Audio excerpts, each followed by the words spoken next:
New York-based artist Kara Walker is best known for her candid investigation of race, gender, sexuality, and violence through silhouetted figures. She sets much of her work during the Civil War era. Silhouettes was a hobby created by noble women in the 16th century.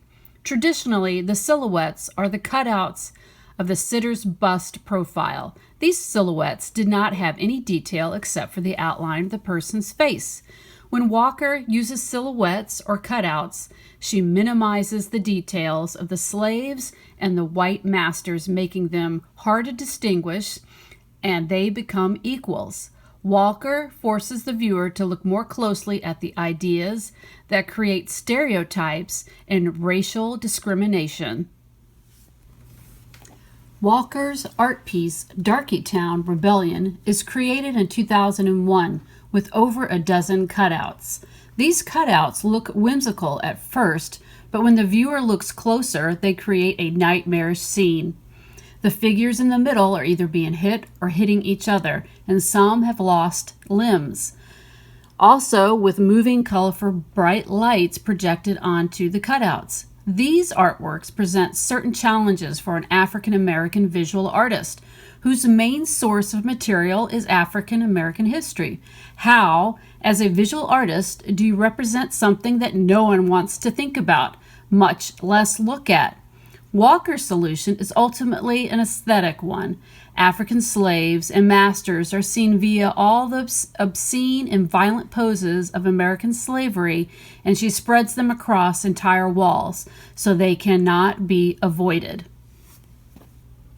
Here we have another example of one of her silhouettes called Grub for Sharks, a concession to the Negro populace, created in 2004.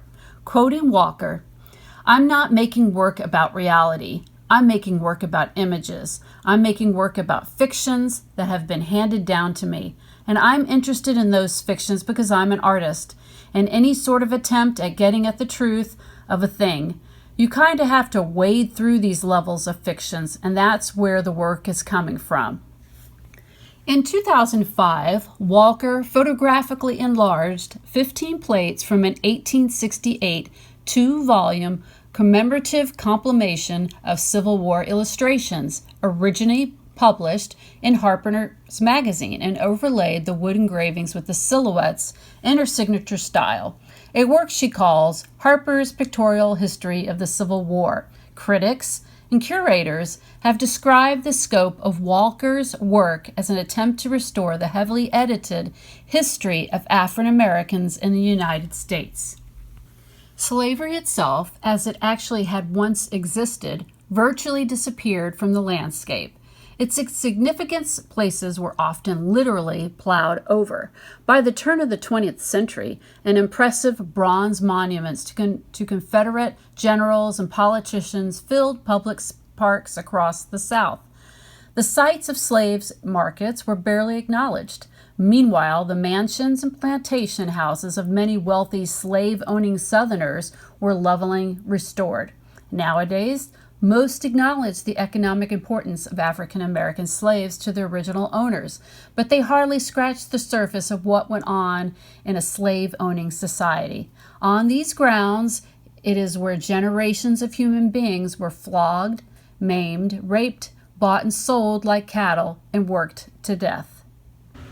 Walker created a large Aunt Jemima-like sphinx coated in sugar. In 2014, the large 35-foot-tall sculpture was displayed in an old sugar factory. The late 19th century building was once used for storing raw sugar cane as it arrived by boat from the Caribbean. This was a prosperous industry due to slave labor. Walker says that she read a book called Sweetness and Power: The Place of Sugar in Modern History. After reading this book, she learned that the 11th century sugar was so special that on feast days, the Sultan made marzipan sculptures to give to the poor. This tradition made its way to Europe, where chefs made sugar sculptures and called subtleties for the wealthy. Walker was interested in the history of the slave trade and wanted to know who cut the sugar cane and then who grounded it up. She wanted to recognize the slaves that made this sugar so profitable for the white owners.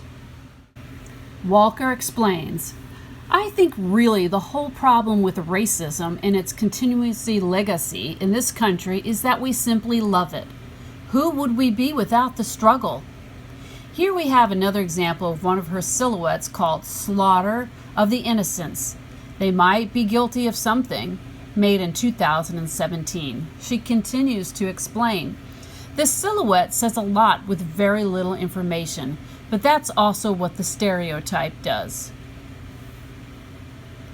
Here is an example of Walker's newer work. What is new is her approach, which combines collage, oil stick, and sumi ink. Here we can see her work titled A Detail from Christ's Entry into Journalism, 2017.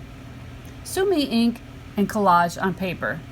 Walker brings explicit allusions to current events into her pictures, from Trump and Ku Klux Klan to Trayvon Martin and riot gear-clad police. The effect is that of the ghost of future evil haunting the fresh hells of Walker's more familiar, but no less ghoulish, antebellum cast of characters. And this was made in 2017. What will she make this year in 2020? Here's one final quote from Walker. I wanted to make work where the viewer wouldn't walk away.